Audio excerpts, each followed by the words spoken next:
ನಮಸ್ಕಾರ, ಶುಭೋದಯ. ಶಿವಶಕ್ತಿ ಜ್ಞಾನ ಮತ್ತು ಶಕ್ತಿಯ ದರ್ಶನ ವಿಶೇಷ ಕಾರ್ಯಕ್ರಮಕ್ಕೆ ತಮ್ಮೆಲ್ಲರಿಗೂ ಆತ್ಮೀಯ ಸ್ವಾಗತ ಹೇಳ್ತಾ ಇರೋದು ನಾನು ಅನುಷಾ. ಮೊದಲನೇ ಬಾರಿ ಚಾನಲ್ ವೀಕ್ಷಿಸ್ತಾ ಇದ್ದೀರಾ ಅಂದರೆ ಈಗಲೇ ಸಬ್ಸ್ಕ್ರೈಬ್ ಮಾಡಿ, ವಿಡಿಯೋಸ್ನ ಲೈಕ್ ಮಾಡಿ. ಕಾರ್ಯಕ್ರಮದಲ್ಲಿ ನಮ್ಮ ಜೊತೆಲಿದ್ದಾರೆ ಈಶಾನ್ಯ ಕಾಳಿ ಉಪಾಸಕರಾಗಿರುವಂಥ ಶ್ರೀಯುತ ಪ್ರವೀಣ್ ದೀಕ್ಷಿತ್ ಗುರುಜಿಯವರು. ಗುರುಗಳನ್ನ ಕಾರ್ಯಕ್ರಮಕ್ಕೆ ಬರ್ಮಾಡ್ಕೊಳ್ಳೋಣ. ನಮಸ್ತೆ ಗುರುಗಳೇ, ಕಾರ್ಯಕ್ರಮಕ್ಕೆ ಭಕ್ತಿಯ ಸ್ವಾಗತ. ನಮಸ್ಕಾರ. ಯಾದೇವಿ ಸರ್ವಭೂತೇಷು ಶಿವಶಕ್ತಿ ರೂಪೇಣ ಸಂಸ್ಥಿತ. ನಮಸ್ತಸ್ಯೈ ನಮಸ್ತಸ್ಯೈ ನಮಸ್ತಸ್ಯೈ ನಮೋ ನಮಃ. ಈ ಅದೃಷ್ಟ ರತ್ನಗಳ ಬಗ್ಗೆ ಪ್ರತಿಯೊಂದು ಸಂಚಿಕೆಯಲ್ಲಿ ಕೂಡ ಸಾಕಷ್ಟು ಮಾಹಿತಿಯನ್ನು ಕೊಡ್ತಾ ಬಂದಿದ್ದೀರಾ. ಇನ್ನು ಇವತ್ತಿನ ಕಾರ್ಯಕ್ರಮದಲ್ಲಿ ಈ ಮುತ್ತು ರತ್ನವನ್ನು ಯಾರು ಧಾರಣೆ ಮಾಡ್ಬೋದು, ಮಾಡೋದಾದರೆ ಎಷ್ಟು ಕ್ಯಾರೆಟ್ನಲ್ಲಿ ಮಾಡಬೇಕಾಗತ್ತೆ, ಯಾವ ದಿನ ಮಾಡಬೇಕಾಗತ್ತೆ, ಇದ್ರ ಬಗ್ಗೆ ತಿಳಿಸ್ಕೊಡಿ. ಖಂಡಿತವಾಗಿ ಮುತ್ತು ಧಾರಣೆ ಅಂದರೆ ಬಹಳ ವಿಶೇಷವಾಗಿರೋದು ಅಂತ ಹೇಳ್ತೀವಿ ನಾವು. ಯಾಕೆ ಅಂದರೆ ಯಾರಿಗೆ ತಾಯಿಯ ಆಶೀರ್ವಾದ ಬೇಕು ಅನ್ನೋರು ಇರ್ತಾರೆ, ಅವರು ಮುತ್ತು ಧಾರಣೆಯನ್ನು ಮಾಡಬೇಕು ಅಂತ ಹೇಳ್ತೀವಿ. ಯಾಕಪ್ಪ ಅಂದ ಪಕ್ಷದಲ್ಲಿ ಯಾರಿಗೆ ಶನಿ ದಶೆ ನಡೀತಿರುತ್ತೆ, ಶನಿ ಬಲ ಇರಲ್ಲ, ಅವರು ಮುತ್ತು ಧಾರಣೆ ಮಾಡಬೇಕು. ಯಾರಿಗೆ ಚಂದ್ರ ನೀಚನಾಗಿರ್ತಾನೆ ಅವರು ಮುತ್ತು ಧಾರಣೆಯನ್ನು ಮಾಡಬೇಕು. ಯಾವತ್ತು ಧಾರಣೆಯನ್ನು ಮಾಡಬೇಕು ಅಂದರೆ ಸೋಮವಾರದಂದು ಧಾರಣೆಯನ್ನು ಮಾಡಬೇಕು.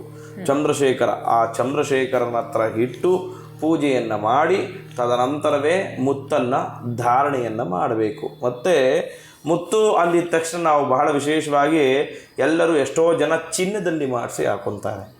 ಮುತ್ತು ಚಿನ್ನದಲ್ಲಿ ಹಾಕಿದ್ರೆ ಫಲನೇ ಕೊಡಲ್ಲ ನಿಮಗೆ. ಮುತ್ತು ಯಾವತ್ತಿದ್ರೂ ಬೆಳ್ಳಿಯಲ್ಲಿ ಹಾಕಬೇಕು. ಬೆಳ್ಳಿಯಲ್ಲಿ ಹಾಕಿದಾಗ ಮಾತ್ರ ಮುತ್ತು ಫಲಿಸೋದು. ಯಾವ ಯಾವ ಗ್ರಹಗಳಲ್ಲಿ ಯಾವ ಯಾವ ಹರಳುಗಳು ಯಾವ ಯಾವ ಲೋಹಗಳಲ್ಲಿ ಹಾಕಿದಾಗ ಮಾತ್ರ ನಿಮಗೆ ಫಲ ಸಿಕ್ಕುತ್ತೆ. ಕನಕಪುಷ್ಯರಾಗ ಬೆಳ್ಳಿಯಲ್ಲಿ ಹಾಕಿದ್ರೆ ಫಲ ಇಲ್ಲ, ಕನಕಪುಷ್ಯರಾಗ ಚಿನ್ನದಲ್ಲೇ ಹಾಕಬೇಕು.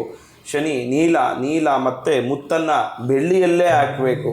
ಈ ರೀತಿಯಾಗಿ ಅದರದೇ ಆದ ಮತ್ತು ವಿಶೇಷವಾಗಿ ಹವಳವನ್ನು ನಾವು ಚಿನ್ನದಲ್ಲಾದರೂ ಹಾಕ್ಬೋದು, ಬೆಳ್ಳಿಯಲ್ಲಿ ಹಾಕ್ಬೋದು ಅಂತ ಹೇಳ್ತೀವಿ. ಆದರೆ ಪಂಚಲೋಹದಲ್ಲಿ ಹಾಕಬೇಕು. ಹವಳವನ್ನು ಪಂಚಲೋಹದಲ್ಲಿ ಹಾಕಿದಾಗ ಪೂರ್ಣವಾದ ಫಲ ಸಿಕ್ಕತ್ತೆ. ಯಾಕಂದರೆ ಕುಜ ಬಲವಾಗಿರಬೇಕು ಅಂದರೆ ತಾಮ್ರದ ಒಂದು ತತ್ವ ಇರಬೇಕು ಅಂತ ಹೇಳ್ತೀವಿ. ಅದಕ್ಕೋಸ್ಕರವಾಗಿ ಪಂಚಲೋಹದಲ್ಲಿ ಧಾರಣೆಯನ್ನು ಮಾಡಿದಾಗ ಕುಜನ ಬಲ ಸಿಕ್ಕತ್ತೆ ಅಂತ ಹೇಳ್ತೀವಿ. ಅದೇ ರೀತಿಯಾಗಿ ಮುತ್ತನ್ನು ಬೆಳ್ಳಿಯಲ್ಲಿ ಧಾರಣೆಯನ್ನು ಮಾಡಿದಾಗ ಮಾತ್ರ ನಿಮಗೆ ಪೂರ್ಣವಾದ ಅನುಗ್ರಹ ಸಿಕ್ಕತ್ತೆ.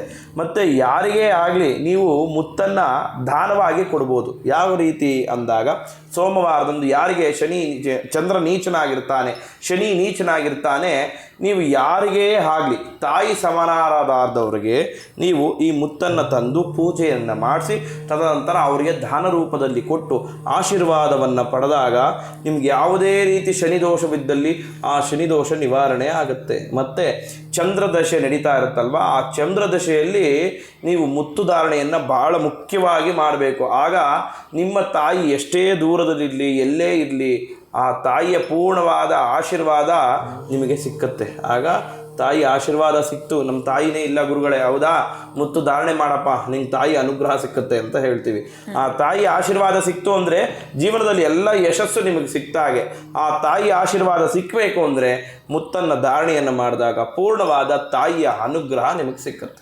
ಅಂದರೆ ಇದು ಒಂದು ಬಾರಿ ಧಾರಣೆ ಮಾಡಿದ್ಮೇಲೆ ಲೈಫ್ ಟೈಮ್ ಹಾಕ್ಕೊಂಡಿರಲೇಬಹುದಾ, ಅಥವಾ ಯಾವಾಗಾದರೂ ತೆಗೆದಿಡುವಂಥ ಪರಿಸ್ಥಿತಿಗಳು ಬರುತ್ತಾ ಗುರುಗಳೆಲ್ಲ? ಖಂಡಿತವಾಗಿ. ನೋಡಿ, ಇದು ಬಹಳ ಮುಖ್ಯವಾದ ಪ್ರಶ್ನೆ.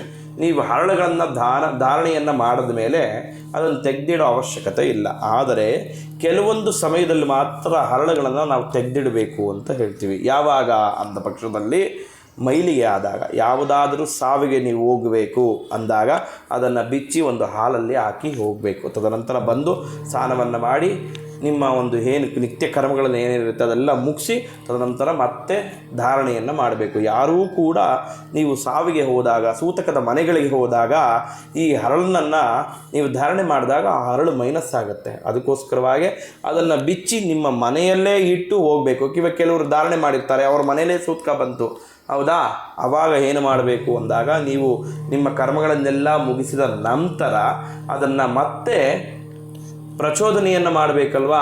ಆ ಹರಳನ್ನು ಅದನ್ನು ಹಾಲಲ್ಲಿ ಹಾಕಿ ಇಟ್ಬಿಟ್ಟಿರಬೇಕು.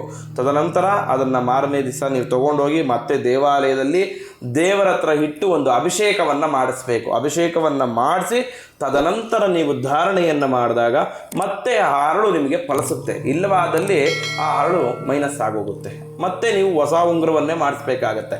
ಹಾಗಾಗಿ ಯಾವುದೇ ಮೈಲಿಗೆ ಇದ್ದಲ್ಲಿ, ಅಶೌಚವಿದ್ದಲ್ಲಿ ಅದನ್ನು ನೀವು ಧಾರಣೆ ಮಾಡಿದ್ರೂ ನಿಮಗೆ ಫಲ ಇಲ್ಲ. ಆ ಫಲ ಸಿಕ್ಕಬೇಕು ಅಂದರೆ ಈ ರೀತಿಯಾಗಿ ಮಾಡಿದಾಗ ಮಾತ್ರ ನಿಮಗೆ ಪೂರ್ಣವಾದ ಫಲ ಸಿಕ್ಕೋದು. ಖಂಡಿತ ಗುರುಗಳೇ, ಕಾರ್ಯಕ್ರಮದಲ್ಲಿ ಮುತ್ತು ರತ್ನದ ಬಗ್ಗೆ ಸಾಕಷ್ಟು ಮಾಹಿತಿಯನ್ನು ತಿಳಿಸ್ಕೊಟ್ಟಿದ್ದೀರಾ. ಧನ್ಯವಾದಗಳು ತಮಗೆ. ನಮಸ್ಕಾರ. ಜೈ ಶ್ರೀಕೃಷ್ಣ. ಏನೋ ನಿಮ್ಮ ಅದೃಷ್ಟದ ರತ್ನದ ಬಗ್ಗೆ ಕೂಡ ತಿಳ್ಕೊಳ್ಬೇಕು, ನಿಮ್ಮ ಜಾತಕದ ಪರಿಶೀಲನೆಯನ್ನು ಮಾಡಿಸ್ಕೊಳ್ಬೇಕು ಅಂತಂದರೆ ನೇರವಾಗಿ ಗುರುಜಿಯವ್ರನ್ನ ಭೇಟಿ ಮಾಡಿ ಅಂತ ಹೇಳ್ತಾ ವಿಡಿಯೋನ ಮುಗಿಸುವಂತಹ ಸಮಯ ಆಗಿದೆ. ನಮಸ್ಕಾರ.